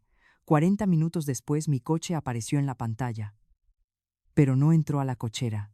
Se estacionó justo en el punto ciego de mi casa, pegado a la barda medianera, pero perfectamente encuadrado por la cámara de alta definición de don Julio. Lo que vi a continuación me heló la sangre y me confirmó que estaba tratando con una psicópata. Camila se bajó del coche, miró a los lados asegurándose de que la calle estuviera desierta. No había nadie. Entonces abrió la cajuela y sacó no una caja de ropa, sino una bolsa de lona negra. Se quitó la chamarra deportiva de marca, se ató el cabello rubio en una cola de caballo y con una frialdad que me hizo querer vomitar, sacó un tapete para yoga y se deslizó debajo del chasis de mi coche. «Ah, caray», exclamó don Julio, ajustando sus lentes. Su nuera es mecánica. Ahora mire nomás, doña Elena se está metiendo con herramienta. ¿Qué está haciendo ahí abajo? Yo no podía hablar. Mi garganta era un nudo de alambre de púas. Veía en la pantalla en glorioso 4K cómo la mujer de mi hijo, la que había jurado amarnos y respetarnos, manipulaba algo en la zona de las llantas traseras. Se movía con torpeza pero con determinación. Sacó algo que brilló con la luz del sol. Una cegueta. Una maldita cegueta de arco. La vi hacer fuerza. Vi el movimiento rítmico de su brazo. 1, 2, 3 veces. Estaba cerrando. Estaba cortando la línea de vida que me mantenía en este mundo. No estaba cambiando una llanta, estaba firmando mi sentencia de muerte.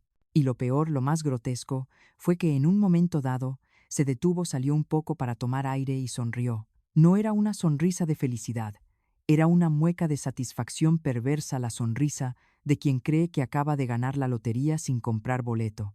Don Julio, susurré, agarrándome del borde del escritorio para no desmayarme. Necesito ese video. Necesito que me lo copie ahora mismo en una memoria. Doña Elena. Don Julio me miró y vi en sus ojos viejos que él entendía. Entendía que no era un robo de gasolina. Entendía que estábamos viendo un crimen. Eso no es una reparación, ¿verdad, no, Julio? Eso es un asesinato en grado de tentativa. Y usted acaba de salvarme la vida. Regresé a mi casa con la memoria USB apretada en mi puño. Sentí que llevaba el alma de Camila atrapada en ese plástico. Me senté en la cocina, puse la cafetera y esperé. Tenía que actuar normal, tenía que ser la vieja tonta una vez más.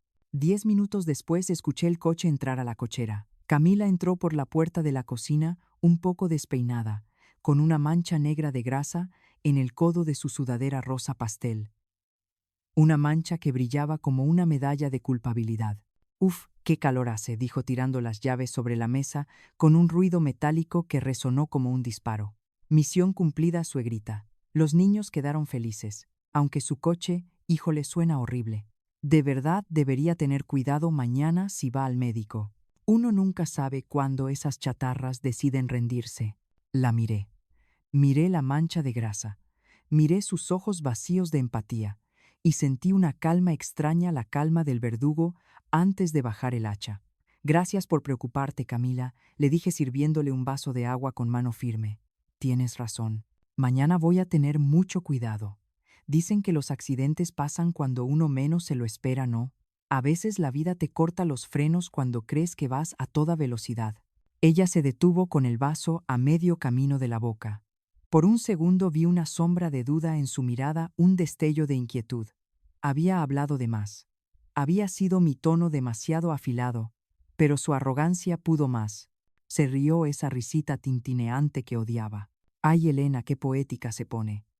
Mejor descanse. Mañana va a ser un día impactante». Se fue a bañar tarareando una canción de moda, lavándose la grasa de las manos, creyendo que con agua y jabón se quitaba el crimen de encima. Yo me quedé ahí mirando las llaves del coche. Impactante, había dicho. No tienes idea, querida. No tienes idea de lo impactante que va a ser cuando te des cuenta de que la única que se va a estrellar mañana eres tú. Esa noche no dormí. Me pasé las horas mirando el techo, escuchando los ruidos de la casa, sabiendo que el enemigo dormía bajo mi techo. Repasé el plan una y otra vez. Mañana temprano ella esperaría la llamada fatal. Esperaría la noticia de mi cuerpo destrozado en la lateral del periférico. Pero lo que recibiría sería el silencio. Y luego el sonido de las sirenas.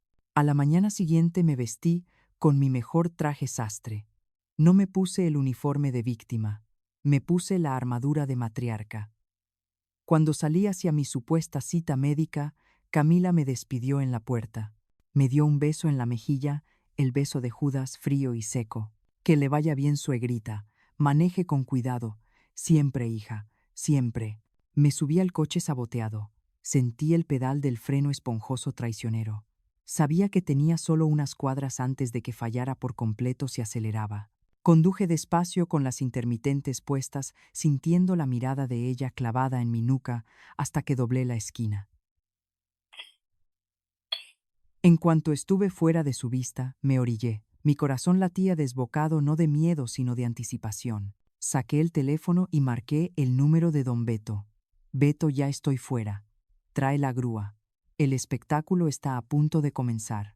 Don Beto llegó con su camioneta destartalada, haciendo un ruido infernal que en otro momento me habría avergonzado, pero que hoy me sonaba a música celestial a la llegada de la caballería.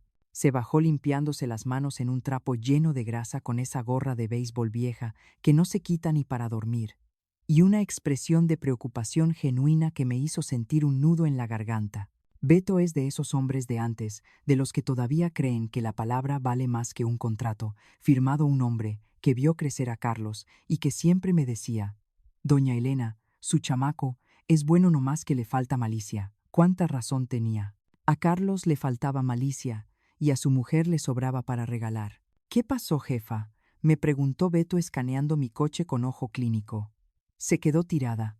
«No me diga que es la transmisión, porque esas reparaciones salen en un ojo de la cara». Ojalá fuera la transmisión, Beto, le respondí, y mi voz salió ronca, cargada de una gravedad que lo hizo detenerse en seco. Necesito que te metas debajo del coche. Revisa los frenos traseros. Y Beto, prepárate porque lo que vas a ver no es una avería, es un crimen. Él me miró, frunciendo el ceño, tratando de descifrar si yo estaba bromeando, pero al ver la dureza en mis ojos, no dijo nada más. Sacó su gato hidráulico, levantó el coche con movimientos expertos y se deslizó por el asfalto caliente sobre su camilla de mecánico. El silencio que siguió fue insoportable. Solo se escuchaba el tráfico lejano de la avenida y el tintineo metálico de sus herramientas chocando contra el chasis. Yo contenía la respiración, rezando estúpidamente para estar equivocada, rezando para que fuera solo mi paranoia, para que Camila fuera una ladrona y una mentirosa, pero no una asesina. Pero la esperanza es traicionera cuando te enfrentas a la maldad pura. De repente escuché un golpe seco debajo del coche y una maldición ahogada. Hija de la... El grito de Beto fue visceral, cargado de incredulidad y rabia. Salió de debajo del coche, arrastrándose rápido como si el vehículo estuviera en llamas. Se puso de pie de un salto con la cara roja de furia y las manos temblando de indignación. Me miró y vi lágrimas de coraje en sus ojos. Doña Elena, esa mujer no tiene madre. Perdóneme la expresión, pero es una desgraciada. Lo que hizo ahí abajo no tiene perdón de Dios. Sentí que el suelo se abría bajo mis pies, pero me obligué a mantenerme firme. Dímelo, Beto, dímelo todo. Necesito saber exactamente qué hizo. Cortó la línea, jefa. Beto señaló hacia la rueda trasera con su dedo manchado de aceite, pero no la cortó a lo loco. Usó una cegueta fina. Hizo un corte transversal justo a la mitad del ducto. ¿Sabe para qué sirve eso? Es una trampa mortal. El líquido de frenos no se tira de golpe, aguanta la presión normal de un frenado suave en la ciudad. Pero en el momento en que usted pisara el pedal a fondo en una emergencia o en una bajada fuerte, ¡pum!, la línea revienta por la presión. El líquido se vacía en un segundo y el pedal se va al fondo. Usted se hubiera estrellado sin poder hacer nada. Me llevé la mano a la boca, horrorizada por la precisión técnica del atentado. No era un acto de desesperación impulsiva, era una ejecución planificada con frialdad de ingeniero. Camila quería que yo sufriera. Quería que mis últimos segundos de vida fueran de pánico absoluto, pisando un pedal inútil mientras veía acercarse la muerte. Es una carnicera, masculló Beto, pateando la llanta de su propia camioneta. Doña Elena, esto es tentativa de homicidio calificado. Esa mujer quería verla embarrada en el pavimento. ¿Cómo puede dormir tranquila esa víbora? Por dinero, Beto. Por 1.000.000 de pesos, respondí, sintiendo cómo el miedo se transformaba en un odio gélido. Pero ella no contaba con que yo tengo al mejor mecánico de Coyoacán. Necesito que lo grabes. Graba todo. Quiero un video donde se vea el corte, donde expliques esto que me acabas de decir. Quiero que se vea la marca de la sierra, el metal fresco. Beto sacó su celular y volvió a meterse bajo el coche. Lo escuché narrar el video con voz profesional, aunque temblorosa por la ira. Aquí podemos observar un corte deliberado en la línea de frenos principal. No presenta corrosión. Las marcas de la cegueta son visibles. Esto fue hecho hace menos de 24 horas. Cada palabra era un clavo más en el ataúd de la libertad de Camila. Cuando salió, me entregó el video y me miró con determinación. Vámonos a la delegación, doña Elena. Yo manejo la grúa. Llevamos el coche como evidencia física. Ahorita mismo refundimos a esa loca en el bote. No, Beto, dije, deteniéndolo con una mano en su hombro. La policía va a tener el coche, te lo prometo. Pero antes vamos a hacer una entrega especial. Quiero que lleves este coche a Polanco. A Polanco. Beto me miró como si me hubiera golpeado la cabeza. ¿Para qué? ¿A quién? A su madre, dije, y una sonrisa que no llegó a mis ojos se dibujó en mi rostro. A doña Patricia, esa mujer que siempre me miró por encima del hombro, que dice que su hija es perfecta y que yo soy una naca sin clase. Quiero que reciba el regalo que su hija preparó para mí.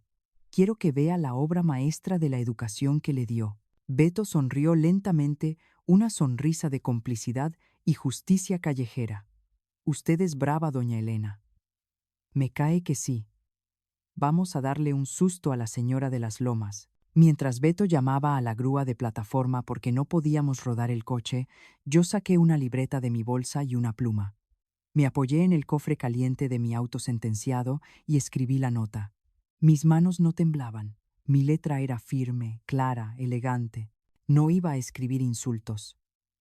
No iba a bajar a su nivel. La verdad dicha con educación duele más que cualquier grosería. Estimada doña Patricia, este vehículo es un regalo de su hija Camila. Lamentablemente tiene un defecto de fábrica.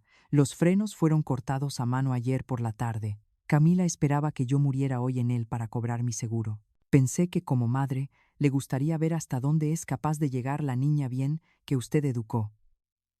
Le sugiero que le consiga un buen abogado porque en una hora la policía irá por ella. Atentamente Elena, la suegra que sobrevivió. Cuando llegó la grúa, le di instrucciones precisas al chofer, un muchacho joven que miraba todo con ojos de plato. Lleva este coche a esta dirección en Polanco. No lo bajes en la calle. Mételo en la entrada si está abierta o déjalo bloqueando el portón. Toca el timbre, entrega esta nota en mano a la señora de la casa y dile, su hija le manda esto, y graba su cara si puedes. Te daré una propina de 1,000 pesos si lo haces bien. El muchacho asintió motivado por el dinero y por el chisme. Vimos cómo subían mi coche a la plataforma. Parecía un animal herido, una bestia de metal que había sido traicionada por quien debía cuidarla. Cuando la grúa se alejó llevándose la prueba del delito hacia el barrio más exclusivo de la ciudad, sentí una satisfacción perversa. Imaginé a doña Patricia con sus perlas y su té de las 5 recibiendo un coche viejo y saboteado en su inmaculada entrada de mármol. Imaginé el momento en que leyera la nota, el momento en que su mundo de apariencias se rompiera en pedazos. Ya está hecho, doña Elena, dijo Beto, limpiándose el sudor de la frente. Ahora, ¿qué sigue? Vamos por la policía. Tú ve a la delegación con tu testimonio y los videos, Beto. Busca al comandante Méndez, dile que vas de mi parte. Yo tengo que ir a casa. A casa, Beto se alarmó. No puede ir ahí sola. Esa mujer es peligrosa. Si sabe que falló el plan, es capaz de cualquier cosa. Es capaz de atacarla con un cuchillo. No lo hará, dije con seguridad. Ella cree que estoy muerta o a punto de morir. Cree que estoy en el hospital o en la morgue. Voy a llegar antes de que se entere de que el plan falló. Quiero ver su cara, Beto. Necesito verla a los ojos una última vez antes de que le pongan las esposas. Necesito que Carlos vea quién es ella realmente. Está jugando con fuego, jefa. No, Beto. Yo soy el fuego. Ella es la que se va a quemar. Me despedí de él con un abrazo rápido, oliendo a aceite de motor y tabaco barato, un olor que me dio más seguridad que cualquier perfume caro.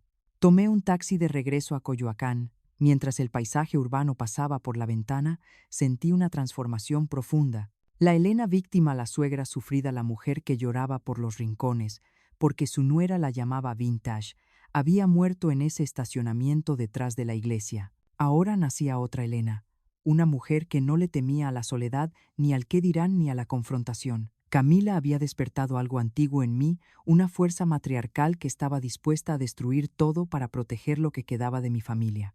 Mi hijo estaba ciego, sí, pero hoy iba a operarle las cataratas, y la cirugía iba a ser dolorosa sin anestesia. El taxi se detuvo a 2 cuadras de mi casa. No quería que Camila escuchara un motor llegar. Pagué y bajé. Caminé por la banqueta arbolada de mi calle sintiendo el crujir de las hojas secas bajo mis zapatos. Todo parecía normal. Los vecinos paseaban a sus perros, el panadero pasaba con su bicicleta. Nadie sabía que en la casa de la esquina, detrás de los geranios y las cortinas de encaje, una asesina estaba sentada en mi sofá esperando la noticia de mi muerte para abrir una botella de champán. Saqué mi celular. Tenía un mensaje del chofer de la grúa, un video corto. Se veía a doña Patricia en la puerta de su mansión leyendo la nota. Se llevó la mano a la boca, se tambaleó, y luego el video se cortaba. La bomba había detonado en Polanco.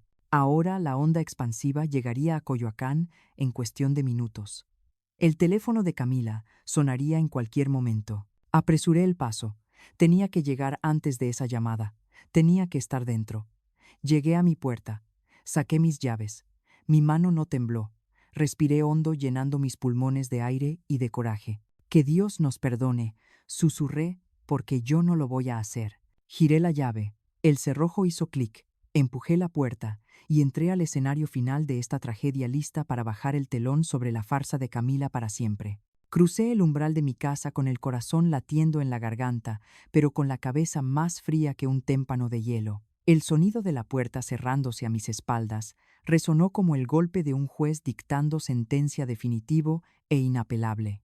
Adentro el aire estaba viciado, cargado con ese aroma dulzón y barato del ambientador de vainilla que Camila insistía en usar para tapar el olor a viejo que, según ella, impregnaba mis muebles. La vi de inmediato sentada en mi sillón favorito, con las piernas cruzadas y una copa de mi mejor vino tinto en la mano, ese que yo guardaba para celebrar la titulación de mis nietos, nietos que ella planeaba que nunca nacieran, al menos no, mientras yo estuviera viva para estorbar. Al verme, Camila dio un respingo tan violento que el vino se agitó peligrosamente en la copa, amenazando con manchar la alfombra persa que tanto despreciaba. Sus ojos se abrieron desmesuradamente como si estuviera viendo a un espectro salido de la tumba. Y en cierto modo así era. Yo era el fantasma de la mujer que ella creía haber enviado al matadero esa mañana. Por una fracción de segundo vi la decepción cruda en su mirada, esa frustración infantil de quien ve que se le ha roto el juguete antes de poder usarlo. No había alivio al verme sana y salva, había rabia. Suegrita, exclamó recuperando la compostura con esa velocidad de actriz de telenovela barata que tanto había perfeccionado. ¡Ay, qué susto me dio! Pensé que su cita en el médico duraría horas. ¿Qué hace aquí tan temprano? ¿Se siente mal? Su voz era una mezcla de falsa preocupación y veneno azucarado. Me quedé parada en medio de la sala sin soltar mi bolsa, mirándola fijamente. No sonreí. No hice el papel de la vieja sumisa. Dejé que el silencio se estirara entre nosotras, tensando la cuerda hasta que casi se podía escuchar el crujido de sus nervios. El doctor canceló mentí con una suavidad letal. Una emergencia familiar. Alguien murió de repente en un accidente. Irónico. ¿No crees cómo la vida puede cambiar en un segundo? Un momento estás planeando gastarte una herencia y al siguiente todo se derrumba. Camila soltó una risita nerviosa tintineante y hueca. Ay, Elena, qué cosas tan macabras dice, pero qué bueno que regresó. Así me ayuda a organizar unas cosas, aunque la noto rara. Seguro que se tomó sus pastillas. Ya sabe que cuando no se las toma se pone intensa. Ahí estaba otra vez, el aguijón. La insinuación constante de que yo estaba loca, de que mis percepciones no eran válidas. En otro momento me hubiera dolido, me hubiera hecho dudar. Hoy solo me dio asco. Me acerqué un paso más, invadiendo su espacio personal, obligándola a levantar la vista hacia mí. No estoy intensa, Camila. Estoy lúcida, más lúcida que nunca. Bajé la voz a un susurro conspirador. Y fíjate que tengo una curiosidad. Cuando te llevaste mi coche ayer para tu supuesta obra de caridad, ¿notaste algo raro en los frenos? Porque siento que hoy, al manejar esas 2 cuadras, antes de volver el pedal, estaba esponjoso, como si alguien lo hubiera manipulado. La cara de Camila pasó del rosa maquillaje al blanco papel. La copa de vino tembló en su mano. ¿De qué habla? Yo no noté nada. Ese coche es una carcacha. Elena, ya le dije. Seguro se descompuso solo. Debería agradecer que no le pasó nada y venderlo como chatarra, que es lo que es. Igual que esta casa. Todo aquí huele a rancio. La insolencia era su mecanismo de defensa. Cuando se sentía acorralada, atacaba. Pero antes de que pudiera seguir escupiendo veneno, escuchamos el sonido de un motor frenando bruscamente afuera, seguido por pasos apresurados en la entrada. La puerta se abrió de golpe y Carlos entró jadeando con el rostro desencajado y el celular en la mano. Mamá, gritó buscándome con la mirada. Recibí tu mensaje. Vine volando. ¿Qué pasó? ¿Estás bien? ¿Por qué me pediste que viniera urgente y sin avisarle a Camila? Camila se levantó de un salto, aprovechando la llegada de su esposo para cambiar la narrativa. Corrió hacia él intentando abrazarlo, buscando refugio en el hombre que había manipulado durante 5 años. ¡Ay, mi amor! ¡Qué bueno que llegaste!, chilló fingiendo sollozos. Tu madre está teniendo un episodio psicótico. Llegó diciendo cosas horribles. Me está mirando con unos ojos de loca que me dan miedo. Creo que ya es hora, Carlos. Tenemos que internarla hoy mismo por su seguridad y la nuestra. Carlos se detuvo en seco. No la abrazó. La miró con una extrañeza que me partió el alma, como si estuviera viendo a una desconocida con la cara de su mujer. Camila, al notar que él no reaccionaba como de costumbre, redobló la apuesta clavando sus uñas en el brazo de mi hijo. «No te quedes ahí parado como idiota», le gritó, y la máscara se le resbaló un poco más. «Haz algo. Tu madre me está amenazando. Está inventando que le hice algo al coche. Está senil, Carlos. Si no la encierras, tú me voy de esta casa ahora mismo, y te quedas solo con tu vieja loca y tus deudas». Esa fue la gota que derramó el vaso. Carlos se soltó de su agarre con un movimiento brusco casi violento y la empujó suavemente para apartarla. «Cállate», Camila dijo, y su voz temblaba no de miedo sino de una furia contenida que estaba a punto de explotar. «Mi madre no está loca, y tú no te vas a ir a ninguna parte». Camila retrocedió parpadeando confundida. Nunca en 5 años de matrimonio Carlos le había hablado así. Él siempre había sido el mandilón, el pacificador, el que agachaba la cabeza para complacerla. «¿Qué te pasa?», siseó ella entrecerrando los ojos. «¿Te lavó el cerebro otra vez? Vas a creerle a ella antes que a tu esposa. Después de todo lo que he sacrificado por ti, eres un poco hombre». «Sacrificio», intervine yo dando un paso al frente retomando el control de mi sala. «¿Llamas sacrificio a gastarte el dinero que no tenemos en bolsas de diseñador? ¿Llamas sacrificio a engañar a mi hijo con otro hombre mientras él se mata trabajando para pagar tus caprichos? ¿Llamas sacrificio a meterte debajo de mi coche, con una cegueta, para cortarme los frenos y cobrar mi seguro?» El silencio cayó sobre la sala como una losa de concreto. Camila se quedó boquiabierta, no por la acusación, sino por la precisión de los detalles. Miró a Carlos buscando complicidad, pero solo encontró un muro de decepción.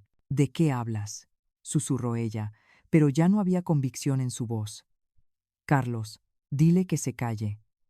Está delirando». «No delira», dijo Carlos sacando su teléfono y mostrándole la pantalla. «Mamá me mandó todo, Camila. Las deudas, la carta de despido de tu trabajo hace 8 meses, los estados de cuenta. Y esto». Carlos tragó saliva como si le doliera físicamente hablar. «El video de seguridad de la casa de don Julio. Te vimos, Camila. Te vimos entrar debajo del coche. Te vimos salir con la grasa en las manos». Camila miró el teléfono. Vio su propia imagen nítida y condenatoria cometiendo el crimen. Y entonces ocurrió algo espeluznante. No se derrumbó. No pidió perdón. Su rostro se transformó. Las facciones suaves se endurecieron, los ojos se volvieron 2 pozos de oscuridad y una mueca de desprecio curvó sus labios. Ya no había necesidad de fingir. La rata estaba acorralada y estaba lista para morder. «Pues sí», gritó, y su voz sonó estridente, vulgar, la voz de la verdadera mujer que se escondía tras la fachada de niña bien. «Sí lo hice. ¿Y qué? Alguien tenía que hacer algo. Nos estamos hundiendo, Carlos. Tú eres un inútil que no sabe hacer dinero. Y tu madre es una vieja tacaña que está sentada sobre una fortuna mientras nosotros comemos migajas. Era un plan perfecto. Un accidente, y se acabaron los problemas. Lo hice por Perú. Nosotros, imbécil. ¿Por nosotros?», preguntó Carlos con lágrimas corriendo por sus mejillas. «O para pagar tus deudas y largarte con tu amante, porque también sé lo de Eduardo. Mamá también me mandó los mensajes». La mención del amante fue el golpe final. Camila se quedó muda un segundo y luego soltó una carcajada histérica, una risa que helaba la sangre. «Ay, por favor, creíste que iba a aguantarte toda la vida. Eres aburrido, Carlos. Eres poca cosa. Eduardo es un hombre de verdad. Y sí, iba a cobrar el seguro y me iba a largar, porque me tienes harta, tú y tu madre apestosa a naftalina. Los odio a los dos». La confesión retumbó en las paredes de la casa que ella quería destruir. Había admitido todo: el intento de asesinato, el fraude, el adulterio. Se sentía intocable, protegida por su arrogancia, creyendo que esto era solo una pelea doméstica más que podría manipular con lágrimas más tarde. «Bueno, ya lo saben», dijo cruzándose de brazos con desafío. «¿Y ahora qué van a hacer? Llamar a la policía. No tienen agallas. Si me denuncian, el escándalo acabará con la poca reputación que te queda, Carlos. Así que mejor Cállense la boca me dan, el divorcio me dan la mitad de la casa y aquí no pasó nada. Yo la miré con una lástima profunda. Pobre diabla. No vamos a llamar a la policía. Ella sonrió triunfante. Sabía que no se atreverían. Son unos cobardes. No vamos a llamar a la policía. Continué caminando hacia la puerta de la cocina porque la policía ya está aquí. Abrí la puerta de par en par. Y ahí en el marco, llenando el espacio con su uniforme azul oscuro y su placa brillando bajo la luz de la tarde, estaba el comandante Méndez acompañado de 2 oficiales armados. Habían estado escuchando todo. Cada grito, cada insulto, cada confesión. Buenas tardes, señora Camila, dijo Méndez con una voz grave que hizo temblar los cristales. Creo que tenemos mucho de qué hablar, y le sugiero que guarde esa actitud para sus compañeras de celda en Santa Marta Acatitla, porque allá no son tan pacientes como doña Elena. Camila giró sobre sus talones buscando una salida, pero la puerta principal también se abrió y 2 oficiales más bloquearon el paso. Estaba rodeada. El juego había terminado y la caída iba a ser brutal. El momento en que las esposas de acero se cerraron alrededor de las muñecas de Camila, con un chasquido seco y metálico, fue el sonido más satisfactorio que había escuchado en mi vida, más dulce incluso que la primera palabra de mi hijo o que el sí acepto de mi difunto esposo. Pero la satisfacción duró poco, reemplazada de inmediato por el horror de ver en qué se puede convertir un ser humano cuando se le arranca la máscara de civilidad. Camila no se rindió con dignidad. No bajó la cabeza avergonzada. Al sentir el frío del metal en su piel, se transformó en una bestia acorralada, lanzando patadas y gritos que retumbaron en las paredes de mi casa como los aullidos de un demonio exorcizado. «Suéltame, animal», le gritó a la oficial que la sujetaba, escupiéndole en la cara con una furia rabiosa. «No sabes quién soy. Mi apellido es de Garza. Mi madre conoce al jefe de gobierno. Te voy a dejar en la calle a ti y a tu jefe de cuarta. Son unos muertos de hambre». El comandante Méndez, un hombre que había visto lo peor de la humanidad en las calles de la Ciudad de México, ni siquiera parpadeó. Se acercó a ella con una calma imperturbable, sacó su celular y presionó un botón. De repente la voz de Camila, esa voz que ella creía privada y segura, llenó la sala a todo volumen. Era la grabación que yo había hecho horas antes, nítida, cruel y condenatoria. Sí, ya corté los frenos. Nos vemos en su funeral mañana. Será el accidente perfecto. El efecto fue devastador. Camila se quedó helada, con la boca abierta, a medio insulto. El color huyó de su rostro, dejándola con una palidez cadavérica que contrastaba grotescamente con el rímel corrido por las lágrimas de rabia. Carlos, que había estado mirando la escena en un estado de shock catatónico, se llevó las manos a la cabeza y soltó un gemido gutural, el sonido de un hombre cuyo corazón está siendo triturado en una licuadora. «¿Esa eres tú, verdad?», preguntó Méndez, guardando el teléfono. «No es una imitación, no es inteligencia artificial. Eres tú confesando premeditación, alevosía y ventaja. Y por si te queda alguna duda de tu situación legal, tenemos el video de seguridad de tu suegra. Te vimos con la cegueta Camila. Te vimos sonreír después de cortar la línea». Camila miró a Carlos, buscando desesperadamente un aliado, pero lo que encontró fue la mirada de un juez implacable. Mi hijo se acercó a ella, temblando de pies a cabeza. «¿Por qué?», susurró, y su voz estaba tan rota que apenas se oía. «¿Por qué no simplemente te fuiste? ¿Por qué tenías que matarla? Te hubiera dado el divorcio, te hubiera dado todo lo que tenía». Y entonces Camila soltó la bomba final. Ya no tenía nada que perder. La cárcel era inevitable. Su reputación estaba destruida, así que decidió llevarse la dignidad de Carlos con ella al abismo. Soltó una carcajada estridente, una risa de manicomio que me heló la sangre. Darme todo se burló mirándolo con un desprecio tan puro que quemaba. «Tú no tienes nada, Carlos. Eres un fracasado, un arquitecto mediocre que vive de prestado. Me casé contigo porque pensé que tenías futuro, pero resultaste ser un lastre. Un pobre diablo que necesita pedirle dinero a su mami para pagar la tarjeta de crédito». «¡Cállate!», grité yo, dando un paso adelante para proteger a mi hijo, pero Carlos levantó la mano para detenerme. Quería oírlo, necesitaba oírlo. «No, mamá, déjala que hable. Quiero saber con quién me casé». «Te casaste con una mujer que quería vivir bien», escupió Camila con los ojos inyectados en sangre. «Y tu madre, esa vieja tacaña sentada sobre su dinero. Era la única forma de conseguirlo. Sí quería matarla, y lo hubiera disfrutado porque la odio. Odio esta casa vieja. Odio su comida grasosa. Odio cómo te mira como si fueras un niño. Me tienen harta los dos. En ese preciso instante el teléfono de Camila, que había quedado tirado en la alfombra, empezó a sonar de nuevo. Era una videollamada. En la pantalla rota se leía «Mamá».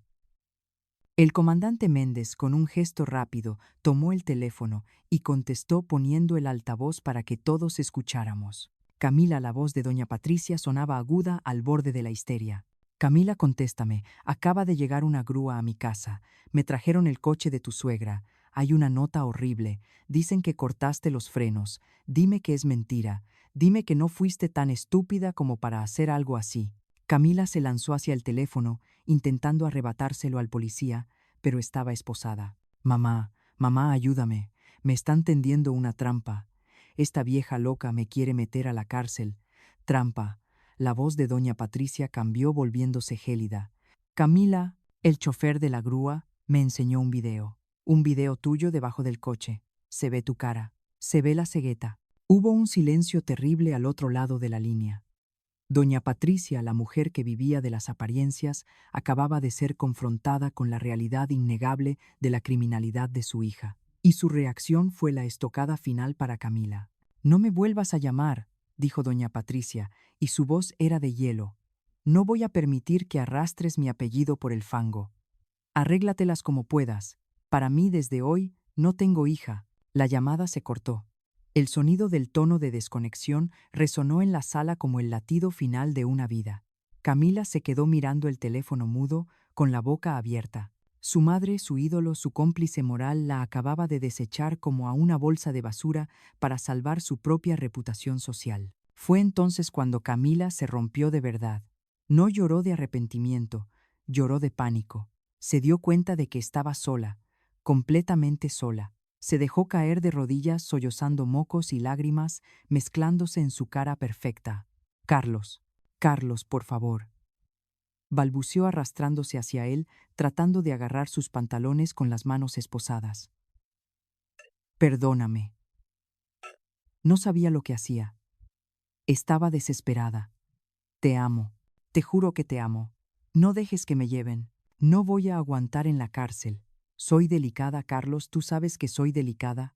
Verla así, arrastrándose, suplicando al hombre que acababa de insultar y llamar mediocre, fue patético. Era la imagen de la derrota absoluta. Carlos la miró desde arriba. Vi cómo le temblaba la mandíbula. Vi el dolor infinito en sus ojos. Amaba a esa mujer. O al menos amaba a la mujer que ella fingió ser. Pero también vi algo nuevo en mi hijo: dignidad. Carlos dio un paso atrás, alejándose de su toque, como si ella tuviera lepra. «La mujer que amé nunca existió», dijo con voz muerta. «Tú eres solo una actriz. Y la obra se acabó, Camila. No te voy a ayudar. No te voy a pagar un abogado. No te voy a visitar. Para mí moriste el día que agarraste esa cegueta». «Maldito seas», gritó ella, volviendo al odio, instantáneamente al ver que la súplica no funcionaba. «Ojalá se mueran los dos. Son tal para cual, un par de perdedores». El comandante Méndez hizo una señal a sus oficiales. «Llévensela. Ya escuchamos suficiente». La levantaron a la fuerza. Camila pataleaba, gritaba insultos irreproducibles, maldecía a mi familia, a su madre, a la policía, a Dios mismo. La arrastraron fuera de la casa, cruzando ese umbral que ella había profanado con su presencia durante 5 años. Vi a través de la ventana cómo la metían en la parte trasera de la patrulla, golpeándose la cabeza contra el marco de la puerta en su frenesí. Las luces rojas y azules de la sirena iluminaron mi sala, pintando las paredes con los colores de la emergencia. Cuando la patrulla se alejó, llevándose el ruido y la furia, un silencio sepulcral descendió sobre la casa. Era un silencio pesado, denso, cargado de escombros emocionales. Me quedé parada en medio de la sala, sintiendo que me habían pasado por encima con una aplanadora. Mis piernas, que me habían sostenido con fuerza durante la confrontación, de repente recordaron que tenían 65 años y flaquearon. Me dejé caer en el sillón, el mismo sillón donde Camila había estado bebiendo mi vino minutos antes. La mancha roja en la alfombra me recordaba a una herida de bala. Miré a Carlos. Estaba parado junto a la ventana, mirando hacia la calle vacía. No se movía, parecía una estatua de sal. Me acerqué a él despacio y le puse una mano en el hombro. Estaba rígido, tenso como una cuerda de violín a punto de romperse. Se acabó, hijo, susurré. Ya se fue. Ya no puede hacernos daño. Carlos se giró lentamente hacia mí. Su rostro estaba bañado en lágrimas silenciosas. Se veía 10 años más viejo que esta mañana. Mamá. Su voz se quebró en un sollozo desgarrador. Casi te mato. Yo la traje a esta casa. Yo la metí en nuestras vidas. Yo le di las llaves, le di la confianza. Yo puse el cuchillo en su mano. Si hubieras muerto, hubiera sido mi culpa. No, Carlos. La culpa es de quien sostiene el cuchillo, no de quien confía en el abrazo. Lo abracé fuerte, sintiendo cómo su cuerpo se sacudía con espasmos de llanto. Ella nos engañó a los dos. Pero ya despertamos. Estamos vivos. Estamos juntos. Y ella va a tener mucho tiempo para pensar en sus errores. Carlos se aferró a mí como cuando era un niño, y le daban miedo las tormentas. Lloramos juntos en esa sala manchada de vino y traición. Lloramos por la inocencia perdida, por el tiempo desperdiciado, por el amor que resultó ser veneno. Pero mientras lo abrazaba sentí algo más alivio. La casa se sentía limpia por primera vez en años. El aire, aunque triste, era puro. La infección había sido extirpada. Dolería cicatrizar, sí. Nos quedarían marcas feas, sí. Pero al menos la gangrena se había ido. Esa noche Carlos no se fue a su departamento vacío. Se quedó en su antigua habitación, esa que Camila quería convertir en un gimnasio. Lo escuché llorar a través de las paredes hasta la madrugada. Yo no dormí. Me quedé en la cocina tomando té, mirando el jardín a oscuras. Pensé en doña Patricia sola en su mansión. Pensé en Camila sola en su celda. Y pensé en mí sola en mi cocina, pero viva. Habíamos ganado. Pero la victoria tenía un sabor amargo, como a ceniza y lágrimas viejas. Sin embargo, al ver amanecer, al ver el primer rayo de sol iluminar mis bugambilias, supe que habíamos sobrevivido a la noche más oscura. Y eso por ahora era suficiente. Los meses que siguieron al arresto de Camila no fueron una marcha triunfal, sino una lenta y dolorosa recolección de escombros. Cuando la adrenalina de la supervivencia se evaporó, nos quedamos con la cruda realidad: una familia rota, una cuenta bancaria vacía y un apellido manchado por el escándalo. Carlos tuvo que enfrentar la verdad financiera con la misma brutalidad con la que enfrentó la verdad criminal. La casa de la condesa, ese monumento a la vanidad que Camila había decorado con muebles italianos y obras de arte pretenciosas, fue embargada por el banco apenas 3 semanas después. Recuerdo el día de la mudanza. Fui a ayudar a Carlos a empacar lo poco que le quedaba, que básicamente era su ropa y sus libros de arquitectura. Mientras metíamos cosas en cajas de cartón baratas, Carlos encontró un reloj que Camila le había regalado en su primer aniversario. Lo sostuvo en sus manos, mirando el metal brillante con ojos llorosos, como si fuera una reliquia sagrada. Ella me dio esto con tanto amor, murmuró, aferrándose a la mentira. Me acerqué y se lo quité de las manos con suavidad, pero con firmeza. No, hijo, le dije, rompiendo su burbuja de nostalgia tóxica. Ella no te dio eso con amor. Te lo dio con tu propio dinero. Ese reloj lo pagaste tú con la tarjeta que ella sobregiró a tus espaldas. No es un regalo, es un robo con moño. Carlos bajó la cabeza avergonzado y tiró el reloj a la caja de vender con un gesto de rabia contenida. Fue la primera vez que lo vi enojarse de verdad, no con ella sino consigo mismo, por haber sido tan ciego. El juicio fue un espectáculo grotesco que duró 6 meses. Camila intentó todo.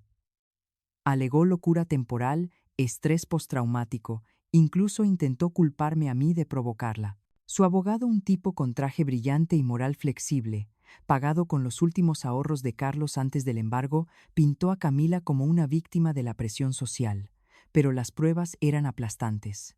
El video de ella debajo del coche serruchando mi vida, con una sonrisa en los labios, se proyectó en la sala del tribunal en silencio absoluto. Verla ahí sentada en el banquillo de los acusados sin maquillaje, con el cabello raíz negra y el uniforme beige del reclusorio, fue impactante.